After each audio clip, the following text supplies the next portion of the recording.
60 লাখ বন্দী নেতাকর্মীর তালিকা দিতে না পারলে বিএনপিকে জাতির কাছে ক্ষমা চাওয়ার আহ্বান জানিয়েছেন আওয়ামী লীগ সাধারণ সম্পাদক ওবায়দুল কাদের। পয়লা বৈশাখ উদযাপন বিরোধী প্রচারণারও সমালোচনা করেছেন তিনি। দুপুরে ধানমন্ডিতে সংবাদ সম্মেলনে এসব কথা বলেন ওবায়দুল কাদের। ঈদ ও নববর্ষের পর সোমবার সমসাময়িক প্রসঙ্গে কথা বলতে ধানমন্ডিতে আওয়ামী লীগ সভাপতির রাজনৈতিক কার্যালয়ে সংবাদ সম্মেলনে আসেন দলের সাধারণ সম্পাদক ওবায়দুল কাদের। তাদের আন্দোলনে পয়লা বৈশাখ উদযাপন নিয়ে বিভিন্ন বিতর্কের প্রসঙ্গ টেনে বাঙালির সংস্কৃতি বিরোধী প্রচারণার কঠোর সমালোচনা করেন তিনি।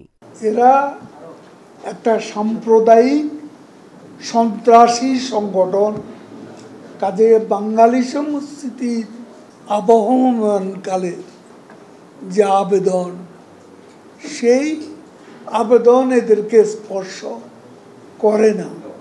তারা প্রকারান্তরে বাংলাদেশ জন্মের চেতনাকে অস্বীকার করে। মুক্তিযুদ্ধ ও বাংলা সংস্কৃতির প্রতি বিএনপির শ্রদ্ধাবোধ নেই বলেও মন্তব্য করেন আওয়ামী লীগের সাধারণ সম্পাদক। তাহলে তারা মুক্তিযুদ্ধের কারাবন্দী নেতাকর্মীর সংখ্যা নিয়ে বিএনপির বিরুদ্ধে মিথ্যাচারের অভিযোগ তোলেন ওবায়দুল কাদের। বলেন 60 লাখ নেতাকর্মীর বন্দির অভিযোগের সমর্থনে তালিকা দিতে না পারলে জাতির কাছে ক্ষমা চাইতে হবে দলটিকে। মির্জা ফখরুলকে চ্যালেঞ্জ করছে, 60 লাখ বন্দী বিএনপির নেতাকর্মী, এদের তালিকাটা অবিলম্বে প্রকাশ না হয় মিথ্যাচারের জন্য জাতির কাছে ক্ষমা চাইতে।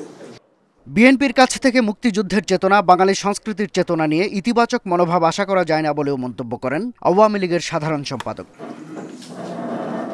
শাহাদাত স্বপন, ইন্ডিপেন্ডেন্ট নিউজ, ঢাকা।